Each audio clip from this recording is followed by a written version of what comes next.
ದಕ್ಷಿಣ Africa ವಿರುದ್ಧದ ಮೂರನೇ T20 ಪಂದ್ಯದಲ್ಲಿ ಟೀಂ ಇಂಡಿಯಾ ರೋಚಕ ಜಯ ದಾಖಲಿಸಿದೆ.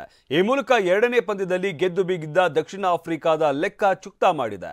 ಕ್ಯಾಪ್ಟನ್ ಸೂರ್ಯ ಸುನಾಮಿ ಬ್ಯಾಟಿಂಗ್ ಹಾಗೂ ಚೈನಾಮನ್ ಕುಲ್ದೀಪ್ ಬೆಂಕಿ ಬೌಲಿಂಗ್ ದಾಳಿಗೆ ದಕ್ಷಿಣ ಆಫ್ರಿಕಾ ಧೂಳಿಪಟವಾಗಿದೆ.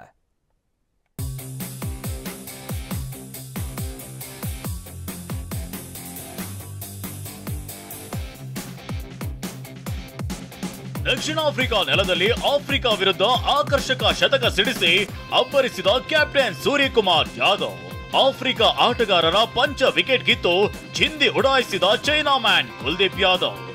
ಇದೇ ನೋಡಿ ದಕ್ಷಿಣ ಆಫ್ರಿಕಾ ವರ್ಸಸ್ ಭಾರತದ ನಡುವಿನ ಮೂರನೇ ಟಿ20 ಪಂದ್ಯದಲ್ಲಿ ಭಾರತದ ಕ್ರಿಕೆಟ್ ಅಭಿಮಾನಿಗಳಿಗೆ ಕಂಡುಬಂದ ರೋಮಾಂಚಕಾರಿ ಆಟ.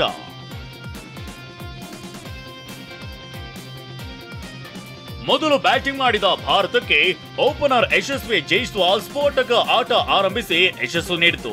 ಆದರೆ ಮೂರನೇ ಓವರ್ನಲ್ಲಿ ಕೇವಲ 8 ರನ್ಗೆ ವಿಕೆಟ್ ಒಪ್ಪಿಸುವ ಮೂಲಕ ಶುಭ್ಮನ್ ಗಿಲ್ ಮೊದಲ ಆಘಾತ ಕೊಟ್ಟರು. ನಿಮ್ಮ ಉಬ್ಬಿದ ರಕ್ತನಾಳಗಳ ಸಮಸ್ಯೆಗೆ ಎವಿಸ್ ಆಸ್ಪತ್ರೆಯಲ್ಲಿ ಕೇವಲ 30 ನಿಮಿಷದ ಲೇಸರ್ ಚಿಕಿತ್ಸೆಯೊಂದಿಗೆ ಮುಕ್ತಿ ಹೊಂದಬಹುದು.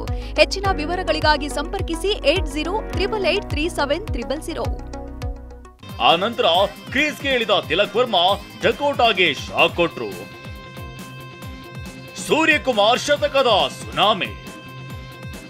4ನೇ ಕ್ರಮಾಂಕದಲ್ಲಿ ಬ್ಯಾಟಿಂಗ್ಗೆ ಬಂದ ಕ್ಯಾಪ್ಟನ್ ಸೂರ್ಯಕುಮಾರ್ ಸ್ಫೋಟಕ ಆಟವಾಡಿದ್ರು.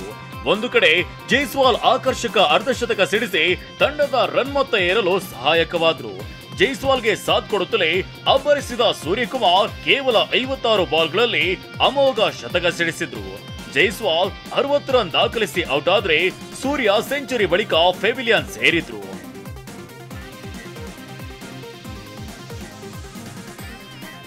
ಒಟ್ಟು 20 ಓವರ್ಗಳಲ್ಲಿ 7 ವಿಕೆಟ್ ನಷ್ಟಕ್ಕೆ ಭಾರತ 201 ರನ್ ಕಲೆ ಹಾಕಿತು. 202 ರನ್ ಟಾರ್ಗೆಟ್ ಬೆನ್ನತ್ತಿದ ದಕ್ಷಿಣ ಆಫ್ರಿಕಾಗೆ ಮೊಹಮ್ಮದ್ ಸಿರಾಜ್ ಮೊದಲ ಓವರ್ ಮೇಡಿನ್ ಮೂಲಕ ಶಾಕ್ ನೀಡಿದ್ರು. ಇನ್ನು ಕುಲ್ದೀಪ್ ಯಾದವ್ ಬೆಂಕಿ ಬೌಲಿಂಗ್ಗೆ ಆಫ್ರಿಕಾದ 5 ವಿಕೆಟ್ಗಳು ಧೂಳಿಪಟವಾದವು.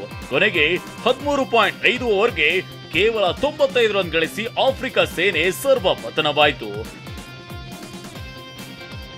Mohammed Rafi, sports bureau, ಟಿವಿ9.